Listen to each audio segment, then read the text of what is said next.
Halo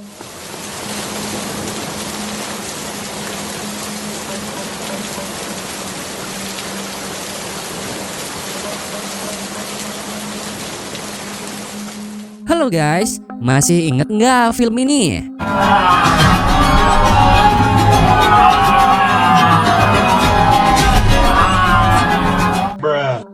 Mana main, ini dong film zombie lokal yang tidak kalah serunya dari zombie luar negeri dengan judul Abadi dan Jaya.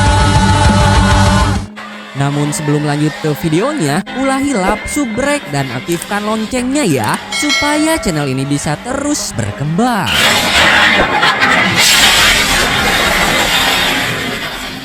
Cerita berpusat di sebuah desa bernama Wanirejo, desa terpencil dekat wilayah Yogyakarta. Di sana terdapat sebuah perusahaan jamu tradisional dengan resep turun-temurun yang sudah berdiri sejak tahun 1983, yaitu perusahaan jamu Wani Waras. Di tengah era modern ini, dengan persaingan industri yang ketat, perusahaan itu hampir gulung tikar. Hingga suatu ketika, Sadimin, pemilik perusahaan, bereksperimen meracik formula jamu baru yang revolusioner bernama Jamu Abadi nan Jaya, di mana jamu tersebut berkhasiat membuat awet muda. Produk pertama yang dibuat akan dikirim ke Pak Sadimin dan Bu Grace yang berada di Jakarta sebagai sampel untuk diuji coba sebelum diedarkan. Walaupun produk itu belum melalui tahap pengujian BPOM. Ceritanya masih ilegal nih bro. Bahan yang baru yang belum diajuin ke BPOM loh Pak. Kita ini udah 3 bulan ngerjain ini. BPOM nanti-nanti aja kalau Bapak udah approve. Yang ini buat Ibu Grace ya. Jakarta. Iya. Scene kemudian berpindah kepada Kenes, Rudy, dan anak mereka Raihan yang masih berusia 9 tahun. Kenes adalah anak dari Pak Sadimin yang tinggal di Jakarta. Mereka hendak berkunjung ke kampung halaman sekaligus memperlihatkan video promosi perusahaan Wani Waras yang rencananya akan dijual sebelum gulung tikar. Scene kembali berpindah ke rumah Pak Sadimin, di mana terlihat istri mudanya Karina sedang memerintahkan semua pembantu untuk bersih-bersih rumah supaya Kenes dan keluarganya bisa betah dan nyaman tinggal di sini. Di saat itu, Mbok Sum, pembantu yang paling dekat dengan Karina, berharap hubungan Kenes dan Karina bisa kembali terjalin dengan baik. Perlu diketahui guys, Karina ini adalah sahabat Kenes dari kecil. Namun, hubungan persahabatan mereka berdua kandas semenjak Karina menikah dengan Pak Sadimin setelah ibu Kenes meninggal. Dengan kata lain, Karina ini bukan lagi sahabatnya, melainkan ibu tirinya. Si Mbok itu doain terus loh Mbak Karina sama Mbak Kenes biar bisa rujuk lagi.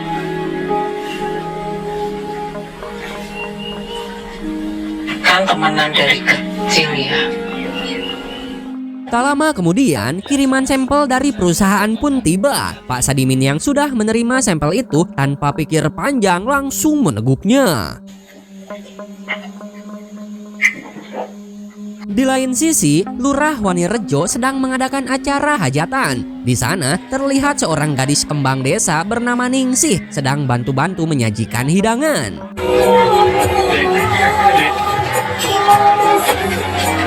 Di saat itu, seorang polisi muda bernama Rahman datang ke hajatan membuat Ningsih ilfil dan ngaleos pergi ke dapur. Ternyata Rahman ini adalah kekasih hatinya Ningsih. Namun, sudah banyak membuat kecewa dengan janji-janji bullshitnya dengan alasan Rahman katanya sibuk kerja. Kali ini, Rahman mencoba serius melamar Ningsih dengan berniat memberikannya surprise cincin tunangan. Namun, gara-gara panggilan dari atasannya, niat saat itu pun kembali kandas. Aduh, kasihan baru juga mau ngelamar. Mas janji saiki beda.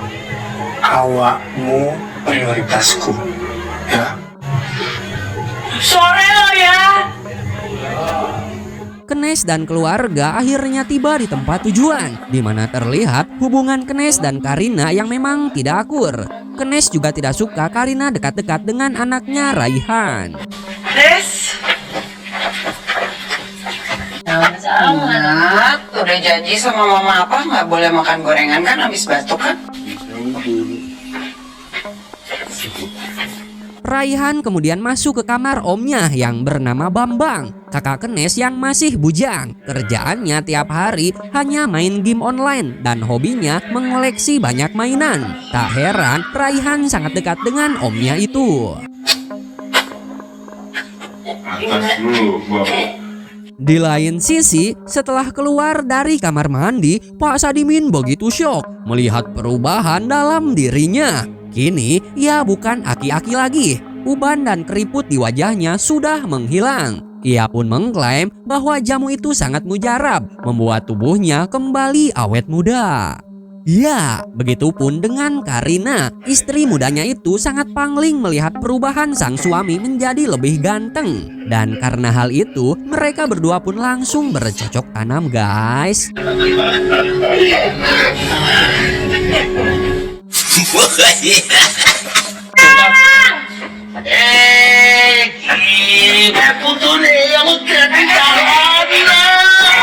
Setelah pertempurannya selesai, Pak Sadimin menemui anak dan cucunya yang baru datang. Ia kemudian menyatakan tidak menyukai video promosi yang dibuat Rudy, sebab dalam videonya tidak menampilkan pabrik Wani Waras yang dianggapnya sangat merakyat. Dan kini ia pun berubah pikiran, tidak jadi menjual perusahaannya kepada siapapun, membuat Kenes, Rudy dan juga Bambang menjadi kecewa. Moal pokoknya mah moal dijual. Bapak gak akan dijual Wani Waras. Alasannya sederhana, kini perusahaan Wani Waras sudah menciptakan jamu awet muda yang sangat mujarab, seperti yang terjadi pada perubahan tubuhnya. Ini akan mengubah semuanya. Jamu awet muda. Bapak namain jamu ini jamu abadi Narjaya. Di sana, Kenes protes karena rencananya uang bagi hasil penjualan perusahaan yang Kenes terima akan digunakan untuk modal usaha dan membesarkan Raihan seorang diri. Sebab Kenes berencana untuk cerai dengan si Rudy yang sudah selingkuh dengan Tobrut. Obrolan mereka pun merembet sampai terjadi cekcok antara Pak Sadimin, Kenes, Rudy dan Karina yang mengungkit-ngungkit masa lalu mereka. Dimulai dari kematian ibunya hingga Karina sahabat Kenes dari kecil menikah dengan Pak Sadimin. Namun apapun yang terjadi tidak mengubah pendirian Pak Sadimin. Mereka semua sampai disemprot oleh sang bapak karena terus memaksa untuk menjual perusahaan yang sudah dibangunnya dari nol. Kenes, Rudy, jangan campur adukan Wani Waras dengan perkara kalian. Keputusan Bapak sudah final. Bapak tidak akan jual Wani Waras. Kemudian terjadi perubahan yang aneh pada tubuh Pak Sadimin. Ia mengalami kejang hebat sampai muntah darah, kemudian pingsan. Otomatis mereka semua panik kemudian berupaya membawa Pak Sadimin ke puskesmas terdekat. Namun kemudian tiba-tiba Cepetan Ron, sekarang. Bawa aja mobil, ayo cepetan. Ya, cari lagi Ron, yang lain. Apa sayang? musibah pun mulai terjadi. Pak Sadimin berubah menjadi mayat hidup. Ia langsung ngagegel pembantunya Mas Pardi yang berada di dekatnya. Kemudian menyerang sopir pribadinya Mas Aris yang sempat diselamatkan oleh si Bambang. Di mana malah ia yang kini menjadi sasaran zombie Pak Sadimin yang menyerang secara membabi buta. Kenes dan Karina yang berupaya menolong Bambang sampai kewalahan. Hingga tanpa sengaja Bambang menarik pelatuk mainan panahannya yang menembus kepala Pak Sadimin.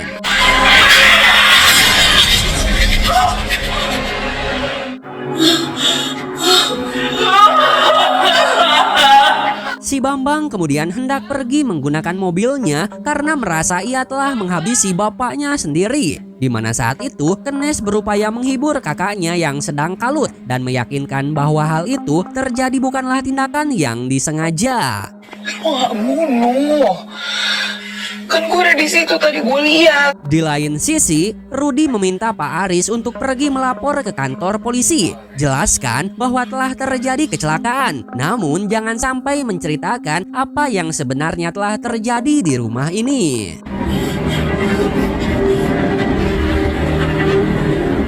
Setelah Rudy kembali ke dalam rumah, Mbok Sum mengatakan bahwa Pardi pingsan setelah digegel oleh Pak Sadimin. Namun kemudian tiba-tiba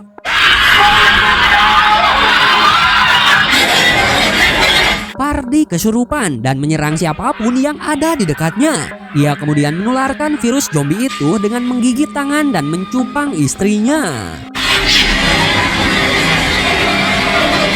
Dimulai dari situlah guys, satu persatu orang rumah tertular virus zombie. Karina, Mbok Sum, Rudy, dan Raihan segera cabut untuk menyelamatkan diri, di mana zombie Pardi terus mengejar mereka.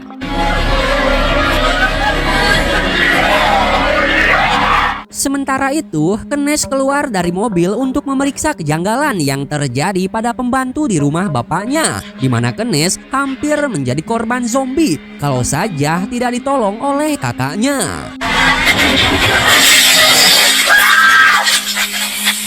Kemudian Kenes dan Bambang masuk ke dalam rumah untuk mencari yang lain. Namun sialnya, mereka malah bertemu para penghuni rumah yang sudah menjadi zombie.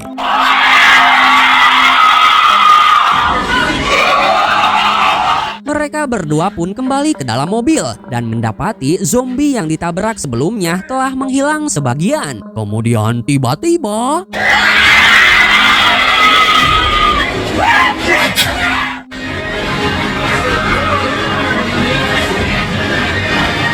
sementara itu, Rudy dan yang lainnya kabur melewati pesawahan, di mana mereka menemukan mobil kolbak hitam milik tetangga. Namun sial, pintunya terkunci, sehingga mereka terpaksa harus sembunyi dan bermain kucing-kuncingan dengan zombie Pardi.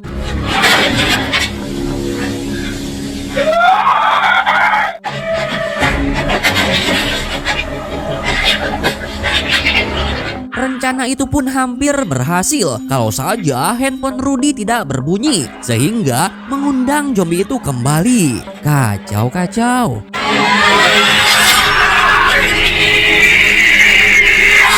Di saat mereka hampir terpojok, tiba-tiba hujan turun cukup deras, membuat zombie itu seperti orang bego. Kondisi itu dimanfaatkan oleh Rudy dan yang lainnya untuk segera cabut.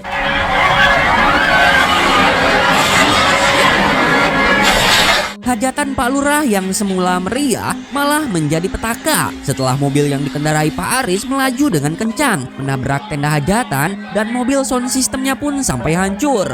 Duh, kasihan Pak Lurah. Tentunya warga sangat geram. Pak Lurah yang melakukan pengecekan mengatakan kalau supirnya sedang mabok. Namun hati-hati Pak Lurah, dia bukan mabok, melainkan tangannya sudah tergigit oleh zombie Pak Sadimin sebelumnya. Sehingga Pak Lurah pun menjadi korban pertamanya.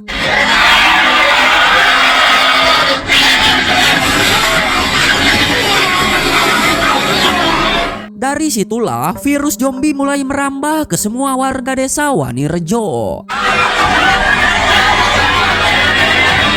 Setelah terbebas dari zombie Pardi, akhirnya Rudy bisa mengangkat panggilan telepon dari Kenes, di mana Kenes sangat mengkhawatirkan kondisi anaknya. Mereka akhirnya sepakat untuk bertemu di rumah Pak Lurah, di mana Mbok Sum yang akan menjadi petunjuk jalan. Masuk ke rumah Pak Lurah. Aku Singkatnya, mereka tiba di rumah Pak Lurah. Niat meminta pertolongan, mereka malah mendatangi tempat yang lebih mengerikan. Seperti yang telah kita ketahui sebelumnya, zombie Mas Aris sudah menularkan virus-virus cinta kepada warga di sana. Apesnya lagi, ketika hendak memasuki rumah, Mbok Sum diterkam oleh zombie Mas Aris hingga nyawanya tidak bisa tertolong.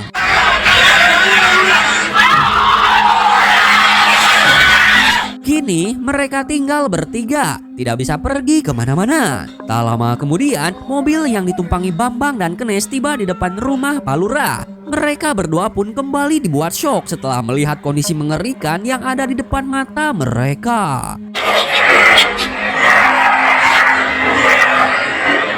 Kenes kembali menghubungi Rudy yang berada di dalam rumah Pak Lurah hingga ia refleks membunyikan klakson mobil berkali-kali untuk memberitahu posisinya, sehingga membuat warga zombie terpancing. Terpaksa deh Bambang harus putar balik mencari jalan yang lain.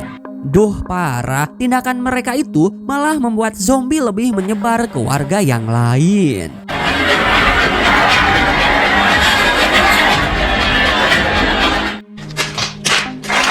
Tapi kondisi itu dimanfaatkan oleh Rudy dan Karina untuk kabur menggunakan mobil. Namun sayang, kondisi mobilnya sudah rusak parah. Sampai Mbok Sum yang sudah menjadi zombie mengetahui keberadaan mereka.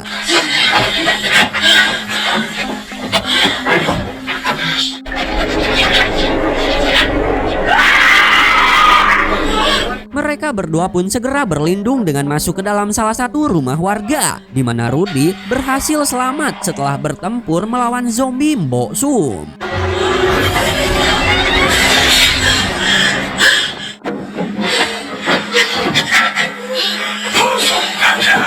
Di lain sisi, Kenes dan Bambang mengalami kepanikan sampai menabrak sebuah gerobak setelah menghindari mobil truk yang melaju dari arah yang berlawanan. Sehingga mobil mereka pun nyungsep ke sawah.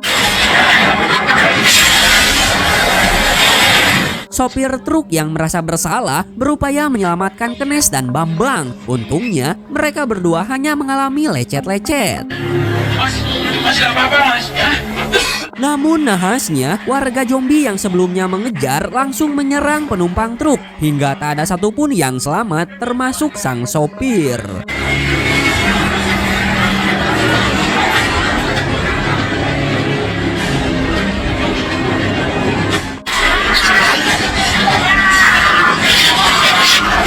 Scene kemudian berpindah ke Polsek Wanirejo, tempat Rahman bekerja, di mana saat itu terdapat puluhan petasan dan kembang api yang disita. Tak lama kemudian datanglah Kenes dan Bambang yang nampak begitu tergesa-gesa. Kemudian mereka menjelaskan apa yang telah terjadi di luar. Jangan coba kirim saya ke orang tadi malam tuh banyak yang mati loh Pak. Komandan polisi dan beberapa anak buah yang lain langsung mengecek ke lokasi. Sementara Rahman ditugaskan untuk jaga kantor, menemani Kenes dan Bambang.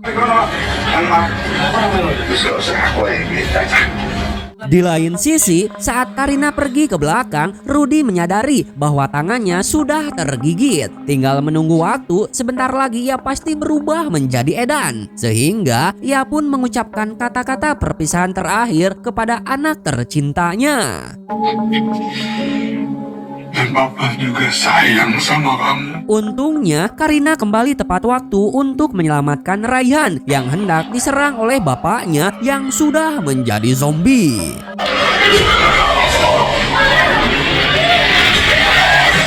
Mereka berdua pergi ke dapur untuk berlindung. Sampai akhirnya zombie itu mampu mendobrak pintu hingga perut sang zombie tertancap oleh gagang pompa manual.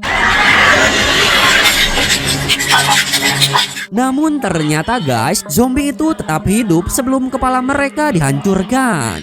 Dan ternyata rumah yang digunakan untuk berlindung adalah milik Ningsih. Seketika Karina dan Ningsih saling menghunuskan pisau untuk memastikan satu sama lain bukanlah zombie.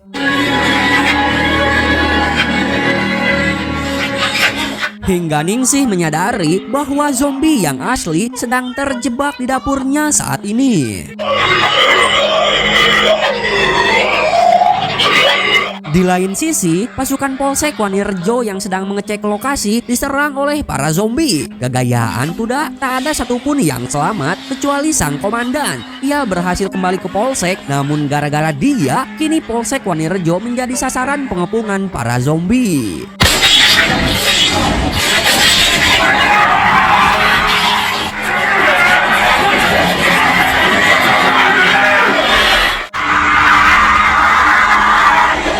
Kemudian sang komandan pun mengalami kejang-kejang. Ya iyalah, orang dia juga sudah tergigit. Untungnya si Bambang langsung ambil pistol untuk ngabedil sang komandan. Si Bambang mencoba menjelaskan kepada si Rahman yang sepertinya nggak terima komandannya ditembak. Namun kemudian tiba-tiba, wow, kacau men.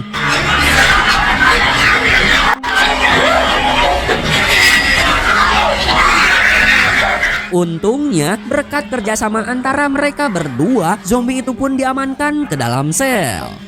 Kini, satu-satunya cara supaya mereka bisa selamat yaitu dengan menghubungi Polres Sleman untuk meminta bantuan. Halo, dengan Polres Sleman.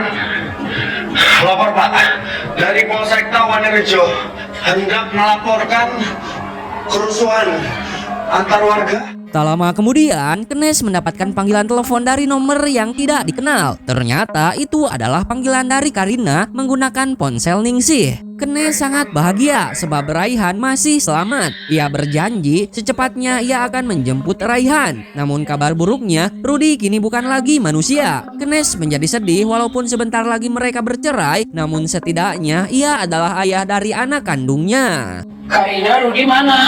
Rudy berubah, Nes. Tadi dia nyoba nyerang gue sama Raihan. Persis Mas Mimin, Nes. Kemudian, Bambang mengatakan bahwa mereka sedang meminta bantuan Polres. Jika sudah datang, Bambang dan Kenes berjanji akan menjemput mereka.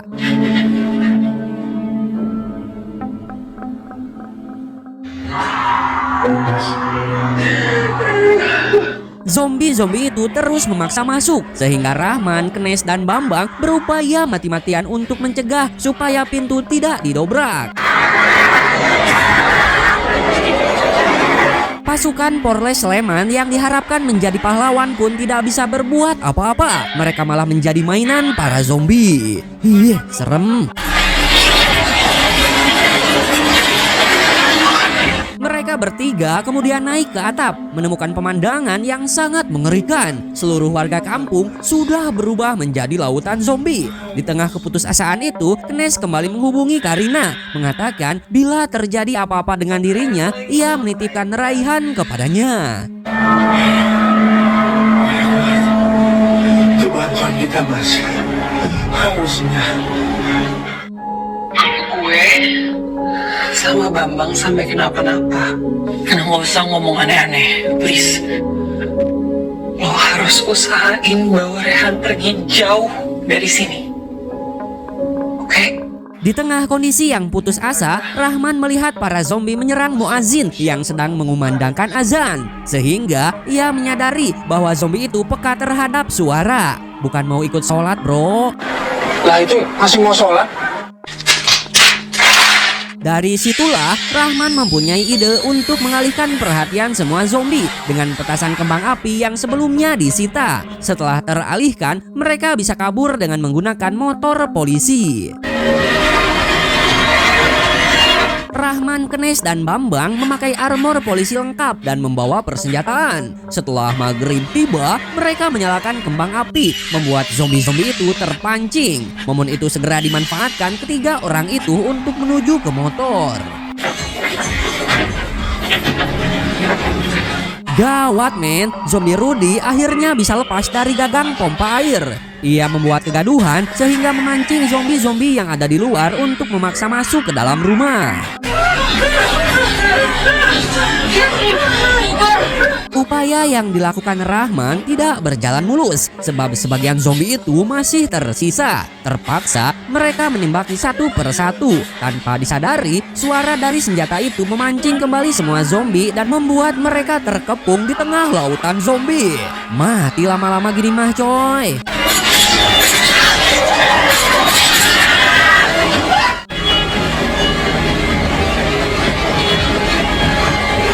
Dan keajaiban pun terjadi. Di tengah situasi yang tidak memungkinkan itu, turunlah hujan sehingga membuat semua zombie menjadi bego.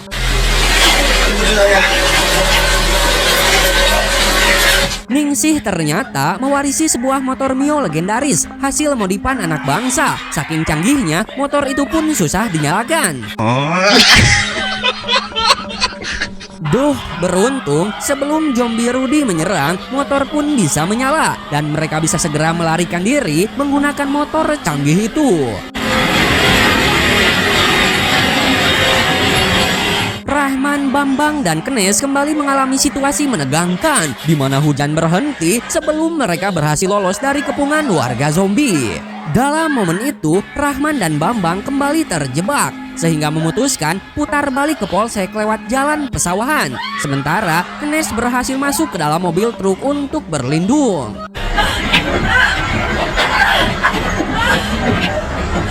Kenes kembali dibuat hampir putus asa setelah kembali dikepung oleh zombie. Sampai akhirnya ia melihat sebuah motor mendekat. Setelah diamati, ternyata salah satu penumpangnya adalah Raihan. Karina dan Ningsih yang menyadari banyak zombie berupaya menjauh. Namun sial, motornya malah mogok sehingga mengundang zombie-zombie mendekat ke arah mereka.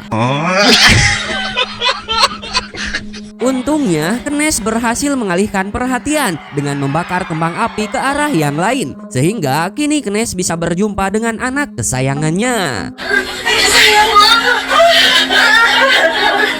Namun di saat itu, salah satu zombie kembali menyerang. Untungnya, Ningsih membawa keris pusaka warisan untuk menghabisi zombie itu.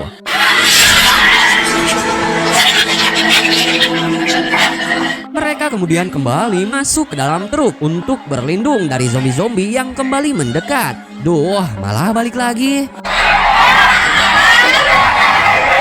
Ningsih segera menghubungi Rahman untuk memberitahu kalau ia sedang bersama Karina, Kenes, dan Raihan sedang berada di dalam truk akan kembali ke polsek untuk menjemput mereka. Di tengah situasi yang tegang itu guys, Karina mencoba mengemudikan mobil truk. Ia langsung tancap gas menabrak semua halangan rintangan yang menghadang.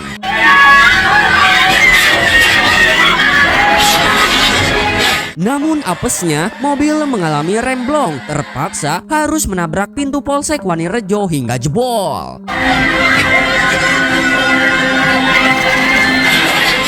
Untungnya semua penumpang berhasil selamat termasuk Rahman. Namun nahasnya kaki si Bambang terjepit berangkas besi yang digunakan untuk menutup pintu. Satu persatu zombie berhasil masuk lewat celah dinding yang jebol. Di saat Rahman disibukkan dengan mereka, tangan Ningsih tergigit oleh zombie komandan yang dikurung di dalam sel. Lama-kelamaan, zombie yang masuk pun tak bisa terbendung, membuat dua pasangan sejoli yang saling mencintai itu harus tewas mengenaskan. Di akhir hayat mereka, Rahman akhirnya bisa melamar Ningsih sebagai bukti bahwa cinta mereka kekal abadi sampai akhir hayat. Deng teuing.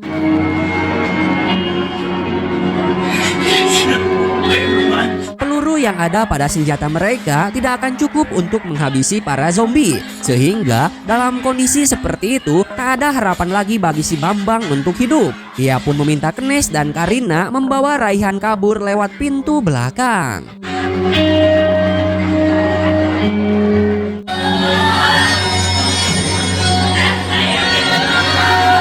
Pengorbanan yang sangat berharga dari si Bambang untuk keluarganya. Ia melempar percikan api dari petasan yang mengenai bensin dari mobil truk yang bocor, sehingga membuat polsek itu meledak.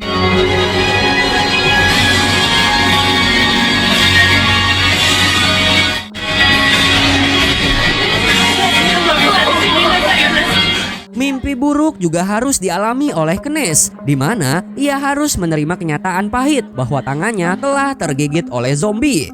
Dengan perasaan hancur, ia pun memberikan pesan perpisahan kepada Raihan, kemudian menitipkan Raihan kepada Karina.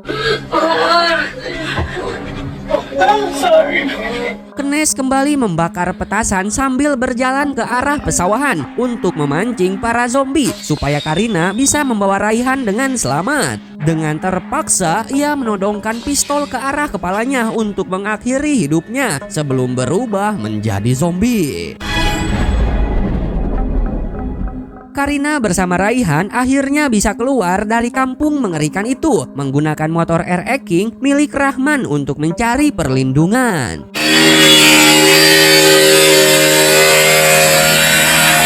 Bagian akhir dari film ini memperlihatkan sesosok mayat hidup yang berlari menuju ke pusat kota Yogyakarta. Hal ini bisa menandakan bahwa wabah ini akan terus menyebar dari desa ke desa hingga kota besar dan pada akhirnya ke seluruh dunia. Ditambah lagi, sampel jamu sudah diterima oleh Bu Grace yang berada di Jakarta. Apakah ia juga akan berakhir menjadi mayat hidup seperti Pak Sadimin dan menginfeksi seluruh wilayah kota Jakarta? Kita tunggu saja guys, sepertinya akan ada sequel dari film ini.